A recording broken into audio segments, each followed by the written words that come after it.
As you were talking, so you're going to own nothing and be happy.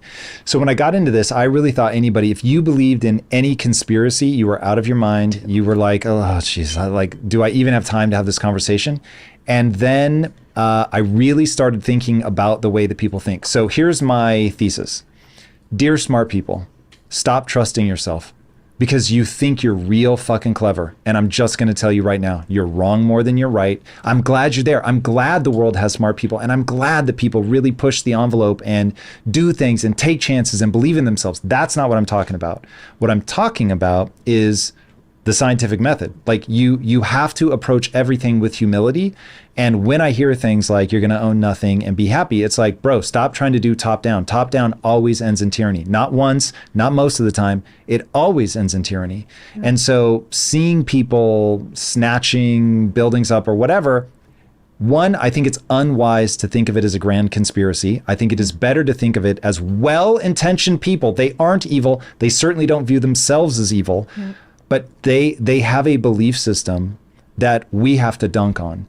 And we have to understand, we being anybody listening to this, that you can get so good, they can't stop you from controlling your own life. You can get so good that you can buy a bevy of boring businesses that generate $100 million. That's so crazy. And getting people to understand that. And I love that you used to be a journalist, that you did not go to Harvard, that like, I think at one point you said, I did more keg stands than like MCAT prep. I forget what the other thing was, but I was just like, oh God, it was so on point. And yet you learn the rules of a game and now you play that game well. And so I've been thinking a lot about, okay, my show's evolved a lot over the years. Always with the same mission.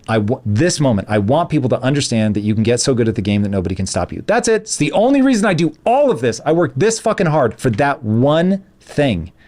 And as I get into this part of my thing where I'm trying to have way deeper conversations. So for the person that's been following me for 7 years, it's like, cool, in the beginning, we got your mindset right.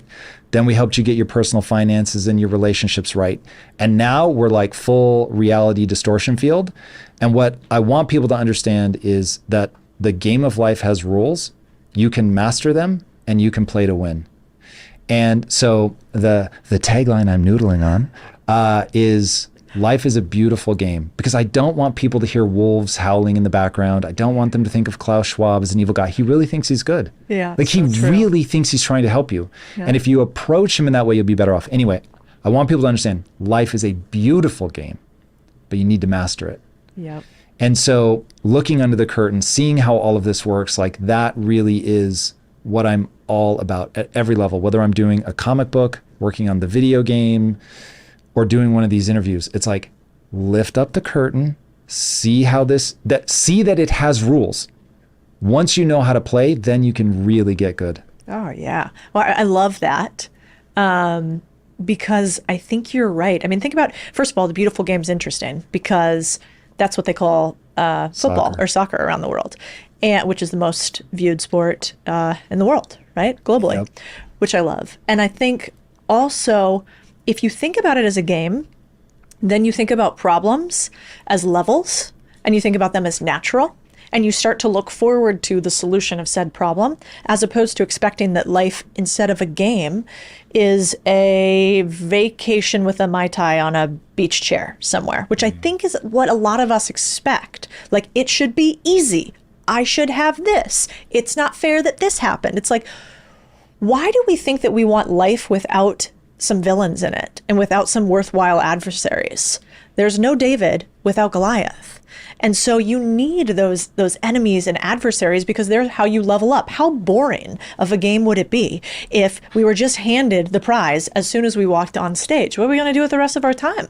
And so I've really tried to program my mind over the years and to learn from people who look at problems and they're like, oh, this is juicy. What are we going to do about that? How do you think? Okay, let's get curious. Like, do we use the lightsaber? Do we use the laser gun?